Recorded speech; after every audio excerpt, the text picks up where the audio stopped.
नमस्कार प्यारे साथियों, कैसे हो आप सभी।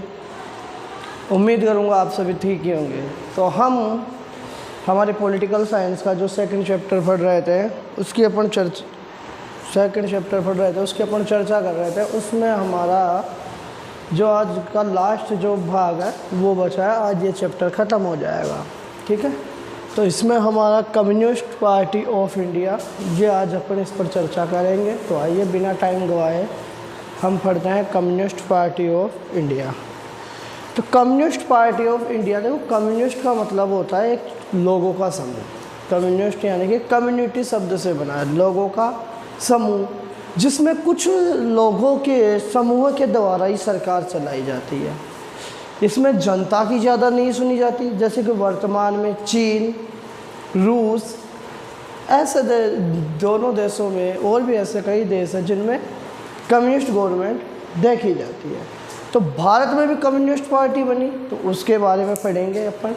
कम्युनिस्ट पार्टी ऑफ इंडिया जो हमारे सामने है, कम्युनिस्ट पार्टी ऑफ इंडिया, ये सबसे पहले किस प्रकार क्या देखने को मिलती है।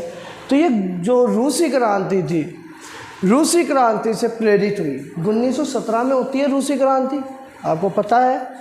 1917 में जो रूसी क्रांति हुई, इससे प्रेरित होकर 1920 के दशक में भारत के विभिन्न हिस्सों में साम्यवादी दल उभरे, ठीक है। जो कम्युनिस्ट दल थे वो भारत के विभिन्न हिस्सों में उभरे, ठीक है। किससे प्रभावित होकर?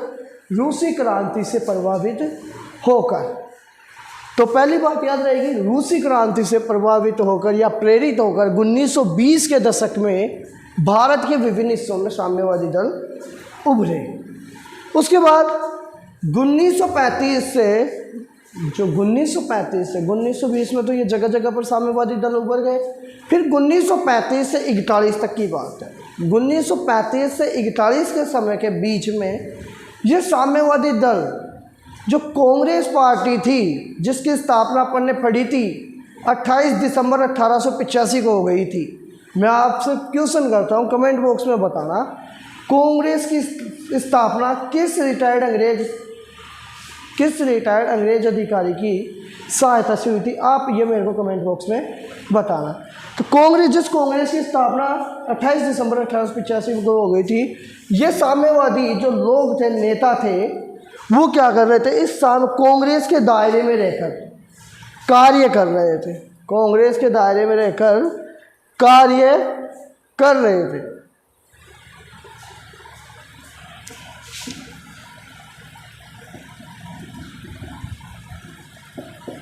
कांग्रेस के दायरे में रहकर कार्य कर रहे थे और दिसंबर 1941 में ये क्या हो जाते हैं? कांग्रेस से अलग हो जाते हैं। तो पहली लाइन, कांग्रेस ये रूसी क्रांति से प्रभावित होकर भारत के विभिन्न हिस्सों में क्या हुआ? साम्यवादी दल उभरे। 1935 से साम्यवादियों ने कांग्रेस के दायरों में रहकर कार्य किया और 1941 में कांग्रेस से अलग हो गए। फिर देखो, इस समय साम्यवादी अब 1941 यानी कि भारत का आज़ादी का टाइम आ गया और सेकेंड वर्ल्ड वॉर का टाइम आ गया। सेकेंड वर्ल्ड वॉर आप सभी को पता है कब होता है? 1939 से 45, जब अमेरिका हिरोशिमा नागासाकी पर लिटिल बॉय फैट मैन नामक बम गिराता है। उसके परिणाम स्वरूप क्या होता है? सेकेंड वर्ल्ड वॉर की एंडिंग होती है, ठीक है। तो इस समय साम्यवादियों ने जो नाजी जर्मन के खिलाफ लड़ रहे थे, जो ब्रिटेन नाजी जर्मन के खिलाफ लड़ रहा था, उसको समर्थन देने का फैसला किया। जबकि भारत में जब सेकेंड वर्ल्ड वॉर में भारत को शामिल करने कांग्रेस के पास आया था, कांग्रेस ने तो उसे पोस्ट डेटेड चेक बोल ही दिया था क्योंकि पहले विश्व युद्ध में हमारे साथ धोखा कर दिया था। क्योंकि हमें बोला था कि अगर आप हमारा पहले विश्व युद्ध में साथ दोगे तो हम तुम्हें आज़ाद कर देंगे, लेकिन हमें आज़ाद नहीं किया गया था। तो ये साम्यवादी दल था। 1941 में तो अलग हो जाता है, दिसंबर 1941 में तो। और साम्यवादी जो नाजी जर्मन के खिलाफ लड़ रहे थे, उन ब्रिटेन को समर्थन देने का फैसला किया। 3 पॉइंट पढ़े सामने कम्युनिस्ट पार्टी ऑफ इंडिया में। पहली बात तो 1920 के दशक में भारत के विभिन्न हिस्सों में रूसी क्रांति से प्रेरित होकर क्या साम्यवादी दल उभरे। 1935 में दूसरी बात, 1935 से साम्यवादी कांग्रेस के दायरे में रहकर कार्य करने लगे और दिसंबर 1941 में अलग हो गए। फिर इस समय साम्यवादी जो नाजी जर्मन के खिलाफ लड़ रहे थे ब्रिटेन के लोग, उनको समर्थन देने का फैसला किया। ठीक है, उम्मीद करूँगा बात समझ में आई होगी। एक बार आप इसका स्क्रीनशॉट ले लीजिए, फिर अपन आगे चलते हैं। ठीक है, ले लिया होगा। अब मैंने बोल दिया, अब आपको अपनी मम्मी की कसम है एक बार खुद बोलेगा। कम्युनिस्ट पार्टी ऑफ इंडिया, पहले जो खा रखा है उसे थूक दीजिए। ठीक है, बोलो। रूसी क्रांति से प्रेरित होकर 1920 के दशक में भारत के विभिन्न हिस्सों में साम्यवादी दल उभरे। दूसरी लाइन, 1935 से साम्यवादियों ने कांग्रेस के दायरे में रहकर कार्य किया और दिसंबर 1941 में कांग्रेस से अलग हो गए। फिर इस समय साम्यवादियों ने नाजी जर्मन के खिलाफ लड़ रहे ब्रिटेन को समर्थन देने का फैसला किया। ठीक है, अब हम पढ़ेंगे कम्युनिस्ट पार्टी ऑफ इंडिया की विचारधारा क्या थी उसके बारे में। ठीक है, तो बात कर रहे थे अपन कम्युनिस्ट पार्टी ऑफ इंडिया की विचारधारा क्या थी।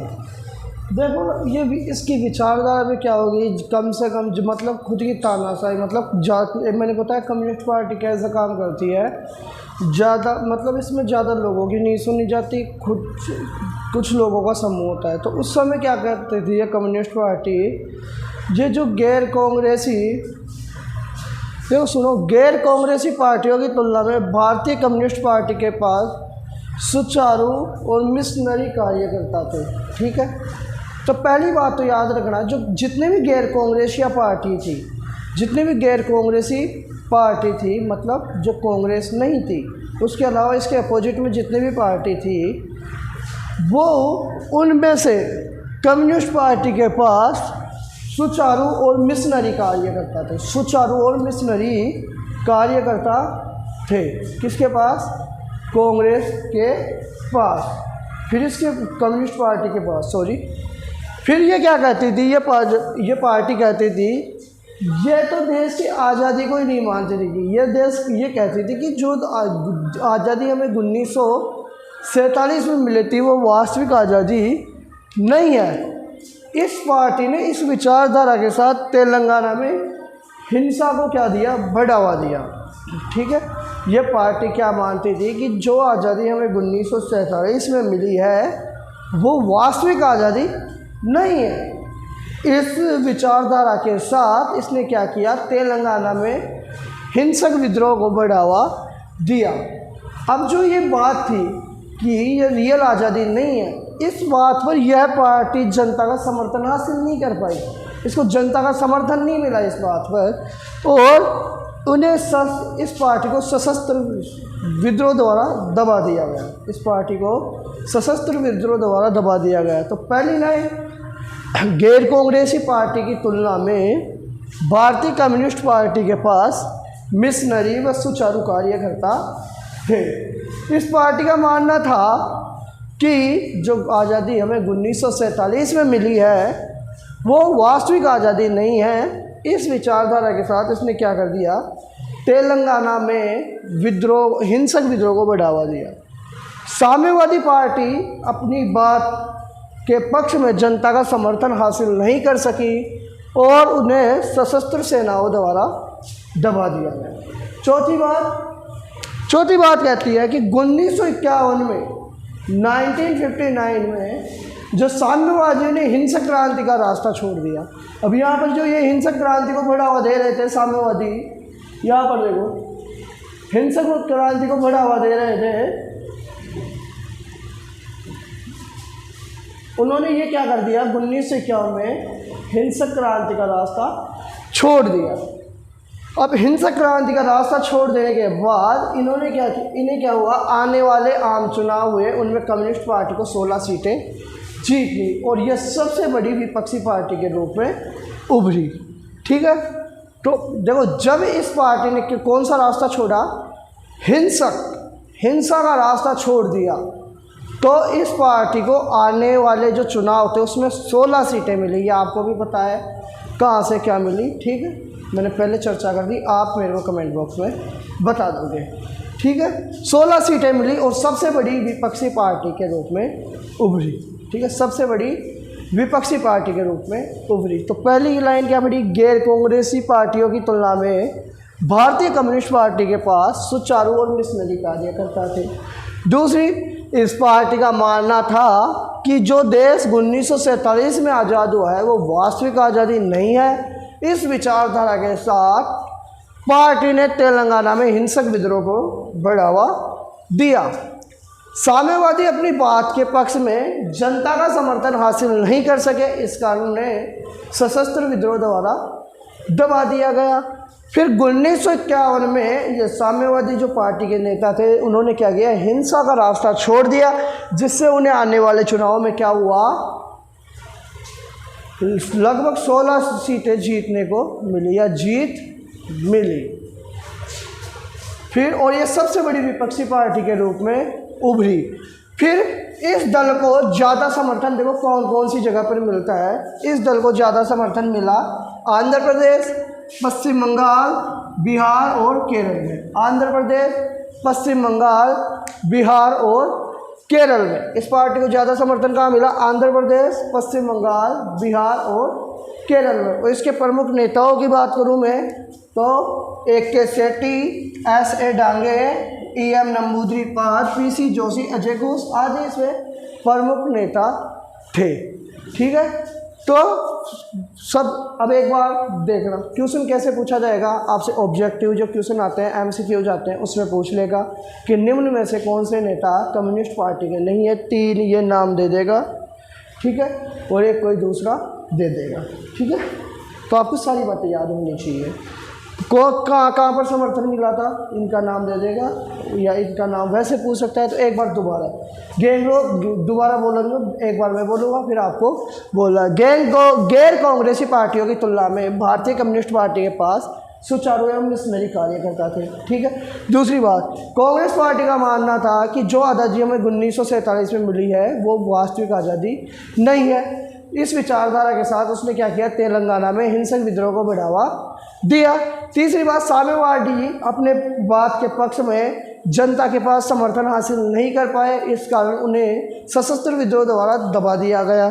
फिर 1951 में साम्यवादी जो कम्युनिस्ट पार्टी के जो नेता थे उन्होंने क्या किया, हिंसा का रास्ता छोड़ दिया। हिंसा का रास्ता छोड़ दिया, इस कारण हिंसा का रास्ता छोड़ दिया, इस कारण क्या हुआ, हिंसा उन्हें क्या मिली, आने वाले चुनाव में उन्हें लगभग 16 सीटों की जीत मिली, 16 सीटों पर जीत मिली और ये सबसे बड़ी विपक्षी पार्टी के रूप में उभरी। ठीक है, इसके बाद इस दल को प्रमुख समर्थन कौन से राज्य मिला, आंध्र प्रदेश, पश्चिम बंगाल, बिहार और केरल। आंध्र प्रदेश, पश्चिम बंगाल, बिहार और केरल। इसके प्रमुख नेता AK गोपालन, S.A. Dange, E.M. Namboodiripad, P.C. Joshi, Ajay Ghosh. ठीक है, AK गोपालन, S.A. Dange, E.M. Namboodiripad, P.C. Joshi, Ajay Ghosh. ठीक है, तो ये हमारी जो कम्युनिस्ट पार्टी थी उसकी विचारधारा थी। तो अब मैंने बोल लिया, अब आपने खाई थी मम्मी की कसम, तो अब एक आपको बोलना जाना नहीं है, अभी तो बाकी है 2-3 पॉइंट बाकी। तो आपने जो मम्मी की कसम खाई है उसको निभाओ। पहले बोलो मेरे साथ साथ, गैर कांग्रेसी पार्टियों की तुलना में भारतीय कम्युनिस्ट पार्टी के पास सुचारू मिशनरी कार्यकर्ता मौजूद थे। दूसरी लाइन बोले, थूक दो रे, क्या जो खा रखा है क्या कर रहे हो ऐसे, थूक दो इसे, बोलो। इस पार्टी का मानना था कि जो देश 1947 में आज़ाद हुआ वो वास्तविक आज़ादी नहीं है। इस विचारधारा के साथ यह पार्टी तेलंगाना में हिंसक विद्रोह को बढ़ावा दिया। अब तीसरी बात, साम्यवादियों ने अपने पक्ष के बाद जनता का समर्थन हासिल नहीं कर सकी और उन्हें सशस्त्र विद्रोह द्वारा दबा दिया गया। 1951 में साम्यवादियों ने हिंसक क्रांति का रास्ता छोड़ दिया और आने वाले आम चुनाव में कम्युनिस्ट पार्टी को 16 सीटें मिली और सबसे बड़ी विपक्षी पार्टी के रूप में उभरी। इस दल का ज़्यादा समर्थन बोलो आंध्र प्रदेश, पश्चिम बंगाल, बिहार और केरल। आंध्र प्रदेश, पश्चिम बंगाल, बिहार और केरल में मिला। इसके प्रमुख नेता बोलो AK गोपालन, S.A. Dange, E.M. Namboodiripad, P.C. Joshi, Ajay Ghosh. AK गोपालन, S.A. Dange, E.M. Namboodiripad, P.C. Joshi, Ajay Ghosh. ठीक है, अब हम पढ़ेंगे EVM, electronic voting machine. Electronic voting machine. अब हम बात करेंगे electronic voting machine EVM.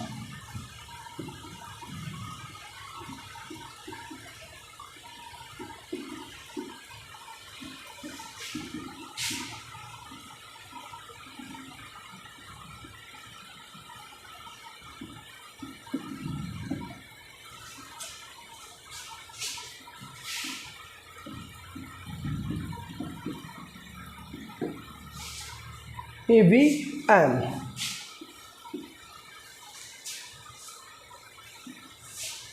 Electronic voting machine, मेरे साथ साथ बोलो ईवीएम का पूरा नाम इलेक्ट्रॉनिक वोटिंग मशीन। ठीक है,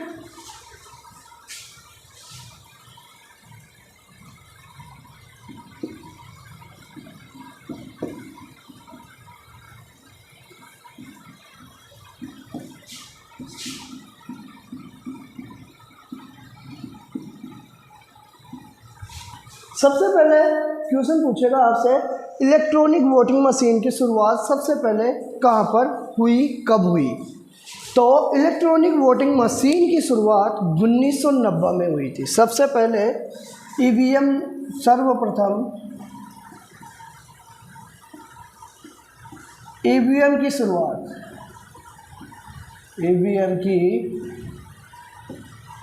शुरुआत कब होती है? 1990 में। ठीक है, 1990 में होती है। और कहाँ पर होती है? केरल के विधानसभा चुनाव में। कहाँ पर होती है? केरल के विधानसभा चुनाव में। ठीक है, ये ओनली केरल में हुई है, अभी पूरे भारत में नहीं है। ठीक है, तो पहली बात तो याद रखनी है, इलेक्ट्रॉनिक वोटिंग मशीन यानी कि ईवीएम। ईवीएम की शुरुआत 1990 में। कहाँ पर? केरल में। ठीक है, याद हो गई बात। सबसे पहले ईवीएम की शुरुआत 1990 में। कहाँ पर? केरल में। और कौन से चुनाव में? विधानसभा के चुनाव में। पूरे भारत में ईवीएम की शुरुआत, पूरे भारत में ईवीएम की शुरुआत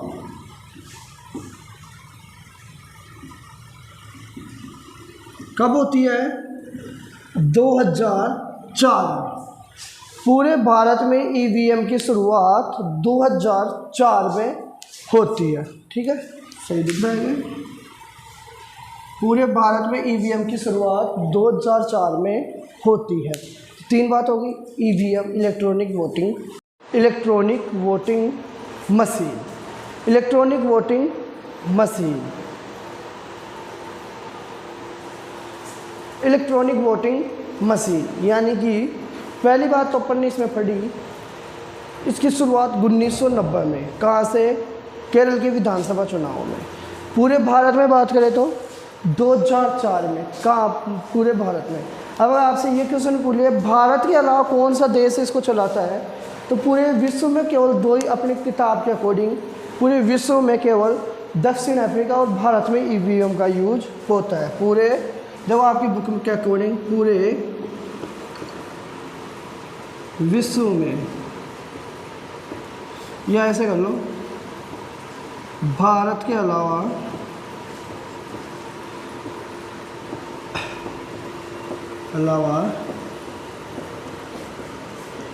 ईवीएम का यूज या उपयोग, आप इंग्लिश में नहीं है, उपयोग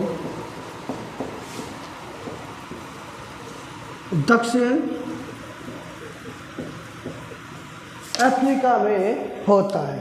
दक्षिण अफ्रीका में होता है।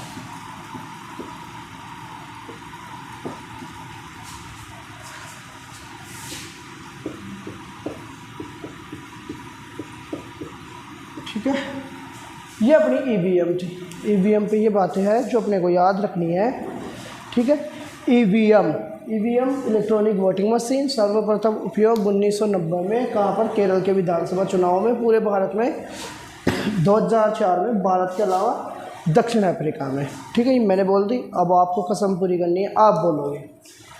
Electronic voting machine, EVM, electronic voting machine, सर्वप्रथम उपयोग ईवीएम की शुरुआत भारत में कहाँ पर कब हुई? 1990 में केरल विधानसभा के चुनाव में। पूरे भारत में सर्वप्रथम ईवीएम की, पूरे भारत में ईवीएम की शुरुआत 2004 में। भारत के अलावा ईवीएम का प्रयोग दक्षिण अफ्रीका में होता है। अब हम पढ़ेंगे भारतीय जनसंघ पार्टी। भारतीय जनसंघ पार्टी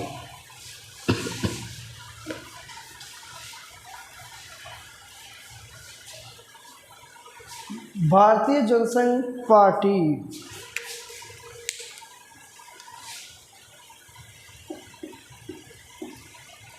भारतीय जनसंघ पार्टी, भारतीय जनसंघ पार्टी, इसका गठन 1951 में किया गया। इसका सर्वप्रथम गठन, भारतीय जनसंघ पार्टी का गठन 1951 में किया गया। भारतीय जनसंघ पार्टी का गठन 1951 में किया गया। इसके संस्थापक डॉक्टर श्यामा प्रसाद मुखर्जी थे। इम्पोर्टेंट क्वेश्चन है, बार बार पूछा गया है आपकी एग्जाम में, तो आपको याद होना चाहिए। सबसे पहले एक बार इसे 2-3 बार बोल दो। देखिए, बोल दो, बोलो। भारतीय जनसंघ का गठन 1951 में किया गया और इसके संस्थापक श्यामा प्रसाद मुखर्जी थे। अब देखो, इस पार्टी ने, इसकी विचारधारा क्या थी या इसने किस पर जोर दिया? इस पार्टी ने एक देश एक संस्कृति, इस पार्टी ने एक देश एक संस्कृति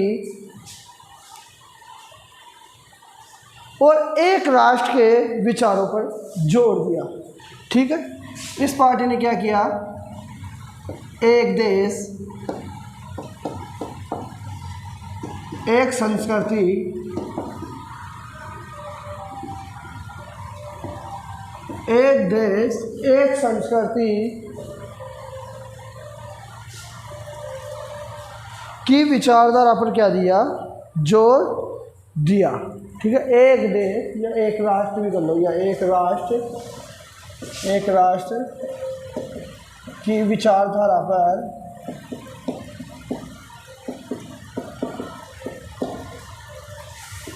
जोर दिया। ठीक है, फिर ये पार्टी एक बात और कहती है कि ये बल देती है इस बात पर कि ये पाकिस्तान और भारत को एक कर अखंड भारत का निर्माण करना चाहती है। ये पार्टी क्या कहती है, तथा इसमें भारत व पाकिस्तान को एक कर अखंड भारत बनाने की बात की। इस पार्टी ने एक बात और कही, भारत व पाकिस्तान को एक कर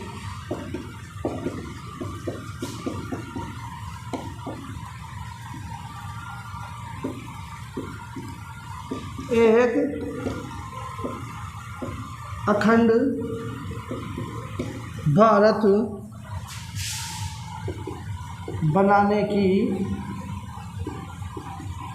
बात की। यह थी भारतीय जनसंघ पार्टी।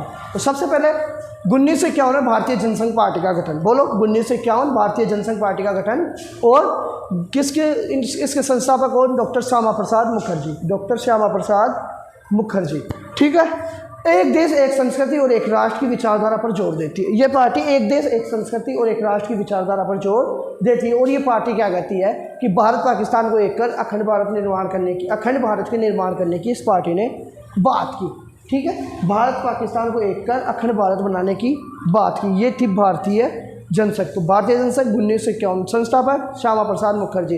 एक देश एक संस्कृति और एक राष्ट्र की विचारधारा पर जोर देती है, भारत पाकिस्तान को एक कर अखंड भारत निर्माण करने की बात करती है। ये मेरा काम हो गया, अब आपको कसम पूरी करनी है। अरे कहाँ जा रहे हो? बोलो नहीं, कसम खाई जा रहे, बोलो फटाफट। गठन 1951, गठन 1951, संस्थापक श्यामा प्रसाद मुखर्जी। एक देश एक संस्कृति की विचारधारा पर जोर, भारत पाकिस्तान को एक कर अखंड भारत बनाने की बात ये, ठीक है। अब इस पार्टी के कुछ 2-3 नोट है, वो नोट लिखेंगे, फिर ये चैप्टर ख़त्म, ठीक है।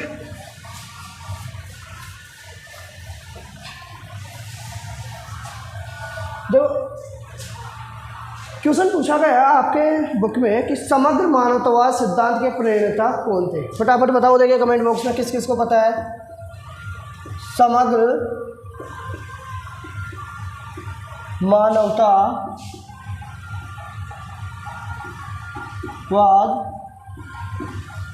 सिद्धांत के प्रणेता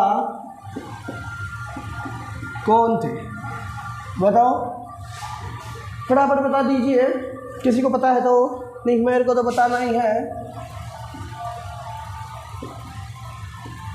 पंडित दीनदयाल उपाध्याय, पंडित दीनदयाल उपाध्याय, इसने कौन सा सिद्धांत दिया? समग्र मानवतावाद सिद्धांत। समग्र मानवतावाद का सिद्धांत के प्रणेता कौन थे? पंडित दीनदयाल उपाध्याय। पंडित दीनदयाल उपाध्याय समग्र मानवतावाद सिद्धांत के प्रणेता थे। फिर इसके बाद स्वतंत्र भारत के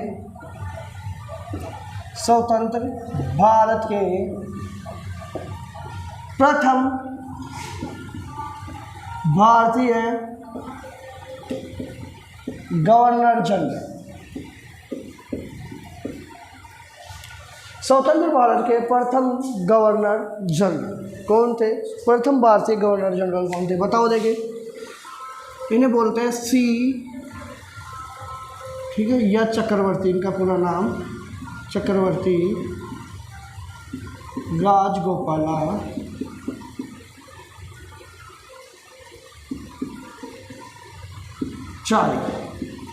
चक्रवर्ती राजगोपालाचारी या सी राजगोपालाचारी।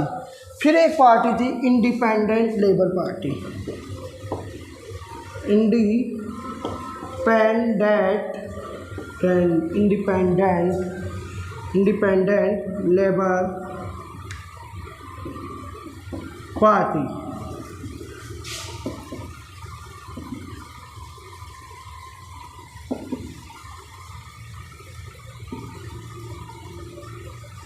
इंडिपेंडेंट लेबर पार्टी, इसके संस्थापक कौन थे?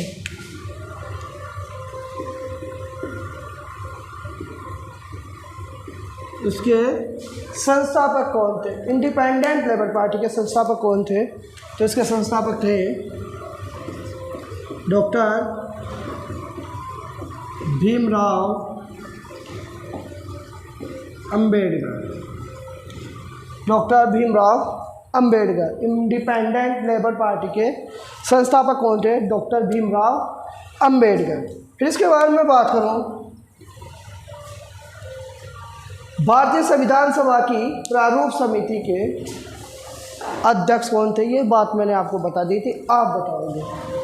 भारतीय संविधान सभा की प्रारूप समिति के अध्यक्ष कौन थे? मेरे को ये बात आप बताओगे और ये चैप्टर मेरी तरफ से कंप्लीट। अरे जाना नहीं, कहाँ जा रहे? अरे पकड़ो, रुको जरा, रिवीजन करेंगे पूरे चैप्टर का। नहीं मज़ा कैसे आएगा, आप क्या पता लगा, एक साथ पढ़ेंगे पूरे चैप्टर में। क्या समझा? ऐसे ही जाने देंगे ना रे? अभी तो अपन पढ़ेंगे एक दल के प्रभुत्व का दौर। फटाफट बताओ, फटाफट कमेंट बॉक्स में लिखो चुनाव आयोग की स्थापना और इसके पहले अध्यक्ष का नाम लिखो। मैं पानी पी लूँ जब तक लिखो, ठीक है? आता है लिखो, नहीं आता तो अभी देखेंगे। पानी पीना है? बिल्कुल नहीं पीना, चलो कोई बात नहीं। कितने अच्छे बच्चे हैं, नहीं पीना कोई बात नहीं। थोड़ा सा भी नहीं पीना, चलो रहने दो, मैं रख देता हूँ। चुनाव आयोग की स्थापना 25 जनवरी 1950, याद हो गई बाबू? 25 जनवरी 1950 को चुनाव आयोग की स्थापना। चुनाव आयोग के पहले अध्यक्ष सुकुमार सेन, इसी कारण और 25 जनवरी को स्थापना, इसी कारण प्रत्येक वर्ष 25 जनवरी को चुनाव या मतदाता दिवस, वोटर्स डे मनाया जाता है। चुनाव आयोग के समक्ष प्रमुख चुनौतियाँ क्या क्या थी, समस्याएं क्या क्या थी, वो फटाफट देख लीजिए। मैंने आपको बताया था देश का आकार बहुत बड़ा था, जनसंख्या बहुत बड़ी थी, इस कारण निष्पक्ष चुनाव करवाना क्या नहीं था, आसान नहीं था। दूसरी बात मैंने बताई थी चुनाव क्षेत्रों का सीमांकन करना, चुनाव क्षेत्रों का सीमांकन करना, मतदाता सूची बनाने के मार्ग में बाधाएं, अर्थात जब पहली बार मतदाता सूची तैयार की गई 40 लाख महिलाओं का नाम दर्ज नहीं किया गया। अधिकारियों और चुनाव कर्मियों को प्रशिक्षित करना, कम साक्षरता के चलते एक विशेष मतदाता प्रणाली का निर्माण करना। ठीक है, इजी था, अरे बाबू याद हो गया होगा। ठीक है, इसके बाद प्रथम आम चुनाव फटाफट कब हुआ था? अरे पता नहीं तेरे को, कैसी बात कर रहा है? अक्टूबर 1951 से फरवरी 1951, अक्टूबर 1951 से फरवरी 1952 तक पहला आम चुनाव और प्रथम 3 आम चुनाव तक कांग्रेस का प्रभुत्व रहा। ठीक, पहली बात याद हो गई बाबू। फिर देखो, पहले आम चुनाव की मतगणना में लगभग 6 महीने का समय लगा। पहले आम चुनाव की मतगणना में लगभग 6 महीने का समय लगा। जब पहले आम चुनाव का रिजल्ट आया तो पहले जो आलोचना करने वाले थे इसका रिजल्ट आया तो वो क्या किया, आलोचकों के मुंह पर उंगली रख दी, यानी कि आलोचकों का मुंह बंद कर दिया। और ये पहला आम चुनाव इतिहास में क्या हुआ, मील का पत्थर साबित हुआ। और पहले आम चुनाव में लोकसभा की कुल कितनी सीटें थी? फटाफट कमेंट बॉक्स में लिखो फटाफट। 489 सीटें। वेरी गुड, कितने अच्छे बच्चे हो। 489 सीटें थी, 364 सीटें कांग्रेस को प्राप्त हो जाती है। ओडिशा, मद्रास, कोचीन जैसे क्षेत्रों में कांग्रेस को शुरुआत में सरकार नहीं बन पाती है वहाँ पर, फिर बाद में क्या होता है, वहाँ पर भी कांग्रेस की सरकार बन जाती है। ठीक है, पहले आम चुनाव में बता दिया 489 सीटें, 364 कांग्रेस को मिली। फिर देखो 1957 में पहली बार कांग्रेस को हार का सामना करना पड़ता है। ठीक है, कितनी सीटें? 126 सीटें। कांग्रेस को कितनी मिली? 60 सीटें। ठीक है, याद रहेगी बाबू। पहली बार 1957 में कम्युनिस्ट पार्टी को कम्युनिस्ट पार्टी की जीत हुई और कितनी सीटें? कांग्रेस पार्टी को केवल 60 सीटें ही मिली। अब कांग्रेस पार्टी के प्रभुत्व के कारण, अरे मैं नहीं तो कौन वे, बताया था ना, मैं नहीं तो कौन वे, कांग्रेस पार्टी के प्रभुत्व के कारण, मैंने बताया था आपको, कांग्रेस पार्टी के प्रभुत्व के कारण, क्योंकि कांग्रेस पार्टी को क्या थी, स्वाधीनता संग्राम की या स्वतंत्रता संग्राम की क्या हासिल थी, विरासत हासिल थी। फिर इसमें उस समय कांग्रेस पार्टी एकमात्र ऐसा संगठन या दल था जिसका ऑर्गेनाइजेशन, जिसका संगठन पूरे विश्व में क्या था, मजबूत था। पूरे विश्व में, पूरे विश्व में नहीं, भारत में, पूरे भारत में क्या था, मजबूत था। और जो भी पार्टियां थी, जो भी छोटी छोटी पार्टियां थी उस समय, वो किससे निकली थी बाबू? कांग्रेस से ही निकली थी। उसके बाद में देखो, उसके बाद में क्या हुआ कि कांग्रेस पार्टी में पंडित नेहरू जैसे करिश्माई चमत्कारी नेता थे जो क्या करते थे, चुनाव के समय पार्टी की अगुवाई करते थे, चुनाव के समय पार्टी की अगुवाई करते थे और क्या करते थे, भ्रमण करते थे, दौरा करते थे, लोगों से बातचीत करते थे। और कांग्रेस एकमात्र ऐसी पार्टी थी, ठीक है, जो क्या करती थी, अमीर गरीब, वामपंथी, दक्षिणपंथी, उदारवादी, पूंजीवादी, किसान, मजदूर, उद्योगपति, इन सबको साथ लेकर चलती थी। फिर देखो इसी कारण क्या होता है, लगभग सभी राज्यों में पहले आम चुनाव में क्या पर किसकी सरकार मिल जाती है, कांग्रेस की सरकार बन जाती है। और कांग्रेस क्या करती थी, इस पार्टी में हुए सभी विवादों को भी आसानी से सुलझा लेती थी। कोई भी विवाद हो उसे आसानी से सुलझा लेती थी। ठीक है, ये क्या थे, कांग्रेस के प्रभुत्व के कारण थे, जो आपको अच्छे आसानी से याद हो गए। आपको तो सब कुछ याद हो गया, इंटेलिजेंट बच्चे बनते जा रहे हो फटाफट। तो अब आपसे रिक्वेस्ट है, आप मेरे को कमेंट बॉक्स में बता दीजिएगा, अगर आप अपने कितने चैप्टर हो गए हैं। लगभग 3 चैप्टर हो गए हैं, तो 3 चैप्टर का एक टेस्ट कर ले क्या, जिससे मैं तुम्हारे को पूरा चैप्टर होगा रिवीजन करवा दूंगा। 2 पढ़ लिए, पहले फर्स्ट थर्ड पढ़ा दिया मैंने। अगर आपको लगता है ऐसा करना चाहिए तो मेरे को कमेंट बॉक्स में कम से कम 10 कमेंट ऐसे आएंगे स्टूडेंटों के, ठीक है, तो मैं करवाऊँगा, नहीं मैं नहीं करवाऊँगा। ठीक है, नहीं मैं नेक्स्ट 4th चैप्टर स्टार्ट करेंगे। अब देखो, भारत में एक दल का प्रभुत्व है और अन्य देशों में एक दल का प्रभुत्व है। किस प्रकार अलग था आप बताओगे, मैं नहीं। ठीक है, सबसे पहले PRI party, institution resolution party, मैंने बोला था कि इसका पूरा नाम लिखना है, लेकिन एक ही बच्चा है जो बार बार आंसर देता है। ठीक है, अरे तुम कहाँ रहते हो, बाकी कौन सी दुनिया से आए हो, तो इंस्टीट्यूशन रिसोल्यूशन पार्टी मेरे को बताओगे। अब कमेंट बॉक्स में PRI पार्टी की स्थापना कहाँ पर हुई थी और किस देश की ये पार्टी थी, मैंने पहली वीडियो अगर देखी नहीं है तो देख के आना। ठीक है, PRI पार्टी की स्थापना 1929 में हुई। ठीक है, कहाँ पर हुई, मैक्सिको में। मैक्सिको की पार्टी थी, मैं बता देता हूँ। अब तुम्हारे से क्या मैं रिक्वेस्ट करूँगा।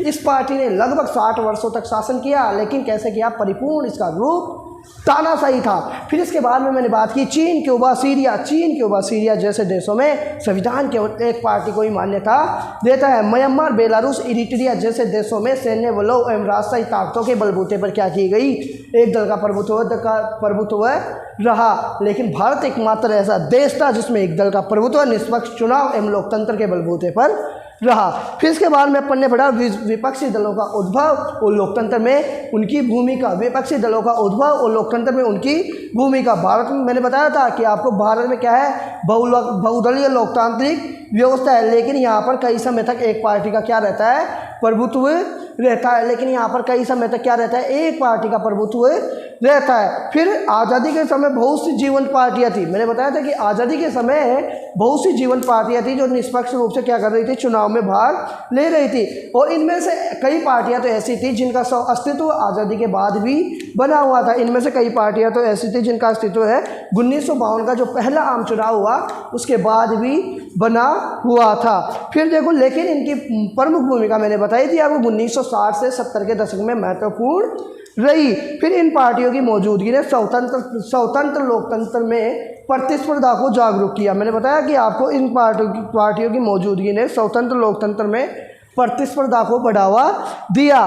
फिर इसने लोकतंत्र के लिए जनता को जागरूक किया और लोकतंत्र के लिए जनता को जागरूक किया। फिर मैंने आपको यह भी बात बताई थी कि शासन के लोकतांत्रिक चरित्र को इन विपक्षी पार्टियों ने बनाए रखा और विपक्षी दलों ने शासन दल पर अंकुश रखने का कार्य किया। फिर मैंने आपको बताया था सोशलिस्ट पार्टी के बारे में, जो अपन ने पढ़ी या सोशलिस्ट पार्टी। बताओ सोशलिस्ट पार्टी क्या थी, फटाफट कमेंट बॉक्स में फटाफट। कांग्रेस सोशलिस्ट पार्टी का गठन खुद कांग्रेस के भीतर 1934 में कांग्रेस के युवा नेताओं ने किया था। मैंने बताया था कि एक कांग्रेस की पार्टी का गठन, जो सोशलिस्ट पार्टी का गठन कैसे हुआ था कि कांग्रेस में जो युवा नेता थे उनकी एक टोली ने क्या किया था, कांग्रेस का निर्माण किया था। ठीक है, सब कम्युनिस्ट पार्टी का निर्माण किया था, सॉरी। ठीक है, वो क्या चाहते थे, कांग्रेस ज़्यादा से ज़्यादा क्षमतावादी हो, यानी कि ज़्यादा से ज़्यादा पावरफुल हो, और क्या हो, बताओ क्या हो, परिवर्तनशील हो, सब कार्यशील कार्य पर, मतलब जो भी फैसला लो तुरंत लो। ठीक है, ऐसा नहीं कि आज काम कल करना है और मतलब काम कब करना है, सोच आज रहे हैं, मतलब ऐसा नहीं, सोच लिया तो करेंगे भी आज, ऐसा नहीं तुम्हारी तरह जब तक मोमबत्ती चलेगी तब तक पढ़ाई करूँगा। ठीक है, लो कॉफ़ी को बहुत जल्दी से किया और मोमबत्ती गई। ठीक है, सो रहे आराम से, अरे नहीं रे पढ़ लो बाबू, लास्ट साल है, 12th क्लास है, नहीं क्या करोगे। ठीक है, तो कांग्रेस सोशलिस्ट पार्टी का गठन खुद कांग्रेस के भीतर 1934 में युवा नेताओं की एक टोली ने किया था। यह नेता कांग्रेस को ज़्यादा से ज़्यादा परिवर्तनगामी एवं समतावादी बनाना चाहते थे। फिर क्या कहता है कि कांग्रेस पार्टी ने 1948 में, वेरी इंपॉर्टेंट क्वेश्चन, फटाफट, कांग्रेस पार्टी ने 1948 में आचार्य नरेंद्र देव के नेतृत्व में कांग्रेस सोशलिस्ट पार्टी का गठन किया। 3-4 बार बोल दो, मैं तो चाहता हूँ इस लाइन को भूलो मत, मैं लिख भी और देता हूँ तुम्हारे लिए, दोबारा लिख देता हूँ। कांग्रेस सोशलिस्ट पार्टी का गठन, कांग्रेस सोशलिस्ट पार्टी का गठन, फटाफट लिख लो रे बाबू, लिखो अच्छे बच्चे। 1948 किसके नेतृत्व में, आचार्य नरेंद्र देव के नेतृत्व में 1948 में कांग्रेस सोशलिस्ट पार्टी का गठन किया गया और 1948 में कांग्रेस में संशोधन किया गया ताकि कांग्रेस की दोहरी सदस्यता समाप्त हो जाए। मतलब जो कांग्रेस सोशलिस्ट पार्टी का सदस्य बन गया वो कांग्रेस सोशलिस्ट पार्टी का रहेगा और जो कांग्रेस का सदस्य है वो कांग्रेस का सदस्य ही रहेगा। ऐसा नहीं कि हम यहाँ भी हैं हम वहाँ भी हैं, तुम्हारी तरह नहीं कि हम यहाँ भी राजी वहाँ भी राजी, नहीं, या तो हमारे पास या दूसरों के। ठीक है, मज़ा आ रहा होगा पढ़ाई में। ठीक है, उम्मीद करता हूँ सब कुछ समझ में आ रहा होगा। इसलिए कांग्रेस ने सोशलिस्ट पार्टी, इसलिए फिर क्या हुआ था मेरे को पता है कि कांग्रेस में जो सोशलिस्ट पार्टी के नेता थे उनको मजबूरन कांग्रेस सोशलिस्ट पार्टी बनानी पड़ी। फिर मैंने बताया था कांग्रेस सोशलिस्ट पार्टी जो ये बन गई, उसके बाद ये नेता कैसे उनकी बुराइयां करते थे वो बात बताऊं मैं। वे कांग्रेस पार्टी की आलोचना करते थे कि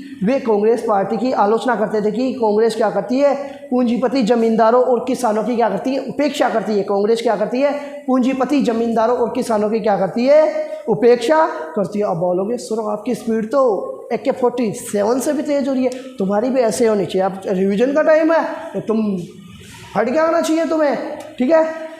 वे कांग्रेस की आलोचना करते थे कि कांग्रेस क्या करती है, किसानों, जमींदारों एवं पूंजीपतियों की उपेक्षा करती है। समाजवादियों को दुविधा का सामना करना पड़ता है, क्योंकि 1955 में मैंने बताया था, कांग्रेस के पंडित नेहरू ने एक अधिवेशन को साबित करते हुए कहा था कि हाँ मैं क्या हूँ, समाजवादी हूँ, और मेरा लक्ष्य संपूर्ण देश को क्या है, समाजवादी बनाना है। ठीक है, मैंने बताया था कि समाजवादियों द्वारा दुविधा का सामना करना पड़ता था, क्योंकि कांग्रेस 1955 में घोषणा कर दी थी कि उनका लक्ष्य समाजवादियों की बनावट वाले समाज की रचना करना है। और इसके बाद मैंने बताया था कि राम मनोहर लोहिया ने क्या कही, कांग्रेस से दूरी बनाई। राम मनोहर लोहिया ने कांग्रेस से दूरी बनाई और कांग्रेस की आलोचना भी की। फिर अपन ने बात की थी कांग्रेस की स्थापना। फटाफट कमेंट बॉक्स लिखो, जितना टाइप करोगे उतनी याद होगी। फटाफट कांग्रेस की स्थापना लिखोगे नहीं, विद्या की कसम है, ठीक है। तुम बच्चों को बहुत विद्या की कसम दिलाते हो, मैं तुम्हें दिलाता हूँ। लिखो